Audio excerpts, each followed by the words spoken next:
नमस्कार दोस्तों, कैसे हैं आप। आशा करती हूँ अच्छे होंगे। आज की हमारी यह कहानी। नव्या बचपन से ही बहुत जिद्दी थी। बिन माँ की बच्ची थी, इसलिए सब लोग उसे संभालते थे। दादी की तो लाडली थी। उसके पापा सचिन की दूसरी शादी करने का प्रयास चालू था, पर यह 7 साल की बच्ची कुछ न कुछ करके अपने पापा का रिश्ता जुड़ने नहीं देती थी। उसकी दोनों नानी और दादी उसे समझा समझा कर थक गए कि बेटा, सभी सौतेली माँ बुरी नहीं होती और हम हैं ना। तुम्हें अगर तकलीफ दी तो हम उस पर चिल्लाएंगे, डांटेंगे, लेकिन उसके मन में बार बार डर आ रहा था कि सौतेली माँ मुझे तकलीफ देगी। पापा भी उसकी ही सुनेंगे और उसकी माँ की आखिरी याद, मतलब उसका मंगलसूत्र, वह भी उस सौतेली माँ को दे देंगे, ऐसे उसे लगता था। सभी को टेंशन हो रही थी कि उसे कैसे समझाएं। उसकी माँ, मतलब सुनीता, एक एक्सीडेंट में 2 साल पहले इस दुनिया से चली गई थी। तब से लेकर अब तक उस बच्ची को सभी संभालते थे, पर उसकी यह जिद पर जरा ज़्यादा ही थी। कैसे बताएं, अभी इसे उसकी दादी ने उनकी ही मौसेरा भाई की लड़की पसंद कर ली थी। उसकी भी शादी होकर तलाक हो गया था और उसे एक लड़का भी था, पर यह बच्ची सुनने को तैयार ही नहीं थी। वह लड़का है, मतलब उसे ही सब प्यार करेंगे, मुझसे नहीं। ऐसा मन में वहम बैठाए वो इस शादी को नहीं होने देगी, ऐसी जिद पकड़कर बैठी थी। उसके जिद के आगे सचिन भी नहीं बोल सका। दोनों दादी और नानी काफ़ी चिंतित हो गई। बाद में सुनीता की माँ ने समस्या का समाधान निकाला। सुनीता की एक दोस्त माया, जिसकी उम्र हो चुकी थी, इसलिए उसकी शादी तय नहीं हो रही थी। उसके घर जाकर नानी ने सब हकीकत बताई। यह सब सुनने और समझने के बाद भी माया शादी के लिए तैयार हो गई। इस वजह से दोनों नानी और दादी भी काफ़ी खुश हो गए। और सचिन क्या कहता है, इसकी उनको चिंता हो रही थी। खुद सास ही बोल रही थी, इसलिए जमाई तैयार हो गया। लड़की को मिलने के लिए सचिन ने माया से मिलने का तैयार किया। मुलाकात के दिन सचिन ने माया से कहा कि मैं सिर्फ नव्या के भविष्य के लिए और अपनी माँ की इच्छा के लिए तैयार हुआ हूँ। मेरी तरफ से बाकी कोई भी उम्मीद मत करना। यह सुनते ही बहुत बुरा लगा माया को, पर कितने दिन घरवालों के ताने सुन, इसलिए माया तैयार हो गई और शादी भी हो गई। उसके घर की परिस्थिति इतनी अच्छी नहीं थी, उस वजह से उसकी माँ बाप ने माया को कोई भी जेवर नहीं दिए और नव्या ने अपनी माँ का मंगलसूत्र भी नहीं देने दिया। बाद में सुनीता की माँ ने माया की माँ बनकर सब कुछ किया।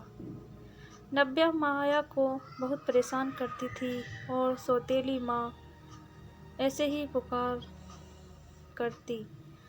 उसे माया थोड़ा सा डांटती या उसे समझाने का प्रयास करती, तब जानबूझकर झूठ मूठ कर रोने लगती थी। माया 2 महीने में ही पूरी तरह हताश हो गई। दोनों दादी और नानी को पहले ही सब कुछ पता था।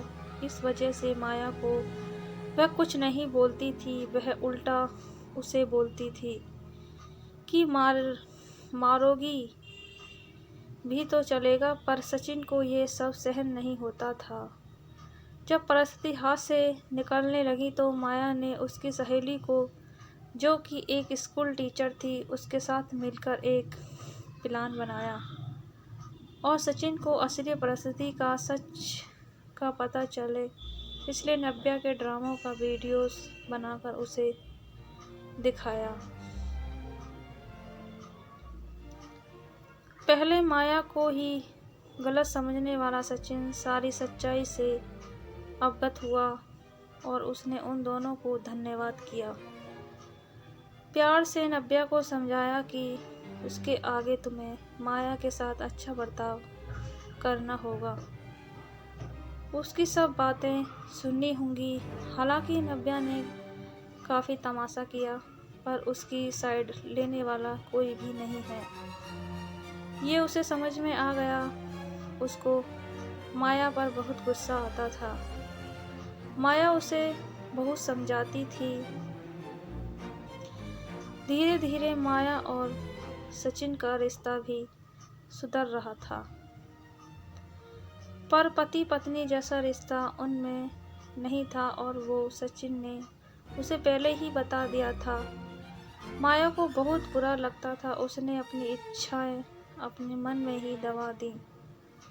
नव्या को उसने सौतेलापन कभी भी दिखाया नहीं, पर नव्या मात्र उसके साथ झगड़ा ही करती थी। धीरे धीरे नव्या बड़ी होती गई। सचिन हमेशा काम के लिए बाहर रहता था। माया नव्या के लिए हमेशा तत्पर रहती थी। उसने नव्या को बहुत प्यार से समझाने की कोशिश की, पर माया को हमेशा असफलता मिली। उसने सचिन की माँ हमेशा बीमार रहती थी, उनकी वह देखभाल करती थी। उन्होंने एक बार माया को बुलाकर बताया, मुझे बहुत चिंता होती थी इस नव्या की, पर अभी नहीं होती। तुम हो ना, अभी मेरा कुछ भी हो जाए चलेगा, पर तुम्हारे लिए मुझे बहुत बुरा लगता है। जिस बच्ची के लिए तुम इतना करती हो, उसकी उसे कीमत ही नहीं है। तभी माया मुस्कान के साथ बोली, नव्या को देखते हुए बोली, उसने मुझे हमेशा गलत ही समझा। हमेशा की तरह नव्या ने माया से बहुत झगड़ा किया। सचिन के घर पर आते ही उसको सब झूठ बताया, पर उसने भी नव्या को ही सुनाया। गुस्से से नव्या ने खाना भी नहीं खाया। माया ने भी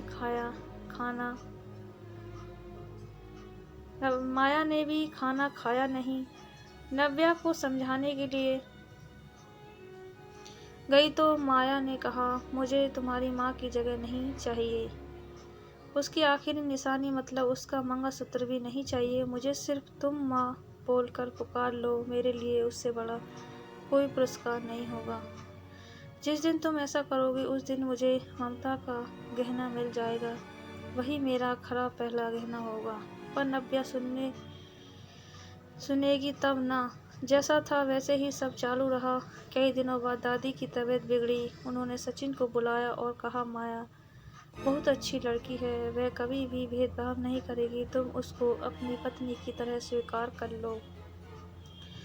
उसकी भी कोई उम्मीद होगी तुमसे, वह पूरा करो। ये आखिरी शब्द बोलकर दादी चल बसी। सचिन को माँ के वह शब्द कान में गूंज रहे थे। महीना हो गया, तब भी वही शब्दों को विचार करके गैलरी में शांत बैठा था। उतने में माया ने खाना खाने के लिए आ रहे हैं ना, ऐसा बोलकर बुलाने आई। सचिन का सब्र का बांध टूट गया। वह माया के गोद में सिर रखकर बहुत रोने लगा। आज 5 साल बाद पहली बार सचिन ने माया को छुआ। माया घबरा गई। उतने में नव्या वहाँ पर आ गई। इस वजह से वह विषय वहीं पर ही खत्म हो गया। कई दिनों बाद वापस सब नॉर्मल हो गया। दोनों ही अब शरीर से मन से नज़दीक आ गए थे। नव्या को समझ आने के बाद वह भी जरा अच्छा बर्ताव करने लगी। अभी उसकी 12वीं की परीक्षा थी, इसलिए माया उसके टाइम टेबल सब ठीक से संभाल रही थी। कुल मिलाकर सब अच्छा चल रहा था। ऐसे में उनकी खुशियों को नज़र लग गई।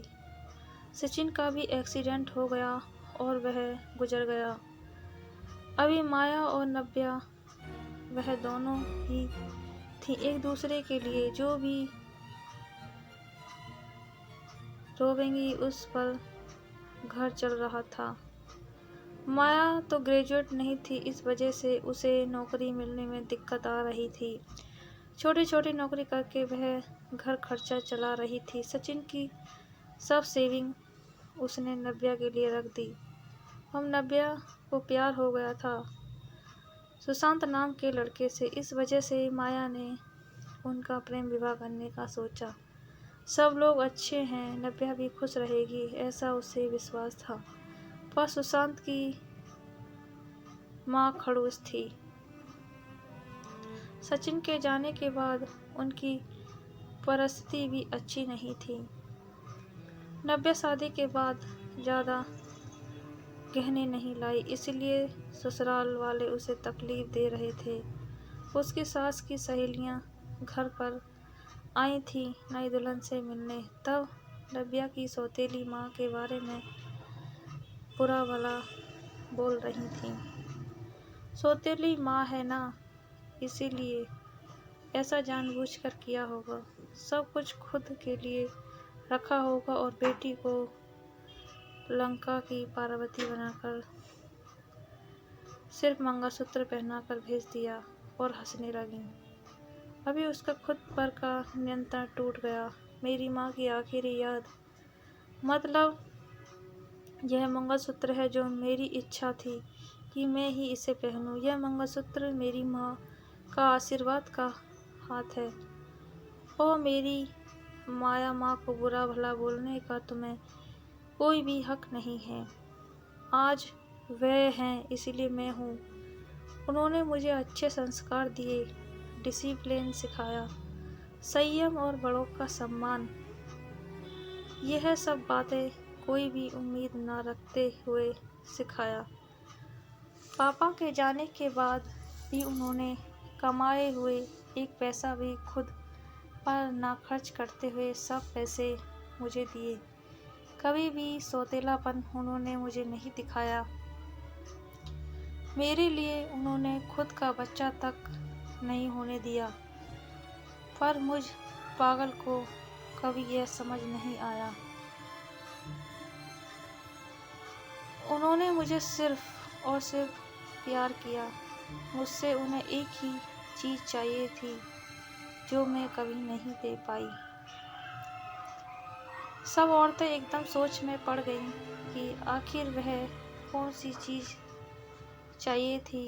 उन्होंने नव्या से पूछा उन्हें क्या चाहिए था। सच में बहुत महंगा गहना होगा, इसलिए तो उसने इतना एडजस्ट किया होगा। बातचीत हो रही थी तब वहाँ माया आई और औरतें खुसर खुसर करते हुए हंसने लगीं। माया मन में डर गई। नव्या ने सोचा क्या किया होगा, ऐसा क्या किया जो यह सब औरतें उसे देख रही हैं। तभी नव्या ने माया को गले लगाकर प्यार से माँ बुलाया।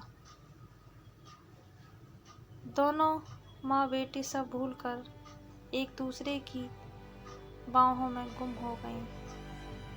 औरतें जब कानाफूसी कर रही थीं कि तभी नव्या बोली, आप सबको वह गहना देखना था ना, यही माँ बुलाकर ममता का गहना उसे चाहिए था। माया को तो रोना आ रहा था।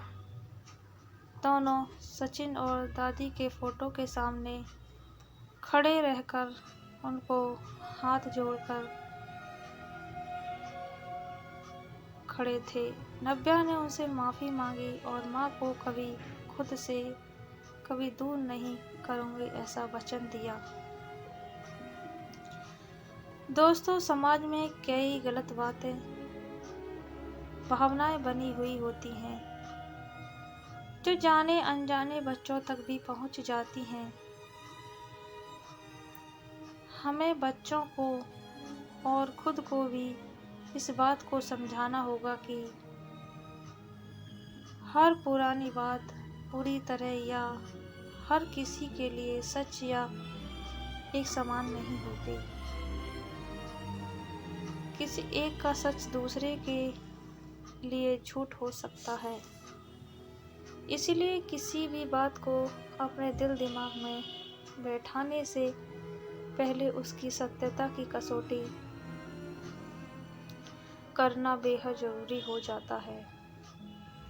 दोस्तों, हमारी ये कहानी कैसी लगी कमेंट में ज़रूर बताना, और वीडियो को एक लाइक नहीं किया है तो प्लीज़ एक लाइक कर लेना, और दोस्तों चैनल को सब्सक्राइब नहीं किया है, अगर चैनल पर नए हो तो प्लीज़ चैनल को सब्सक्राइब कर लें। धन्यवाद।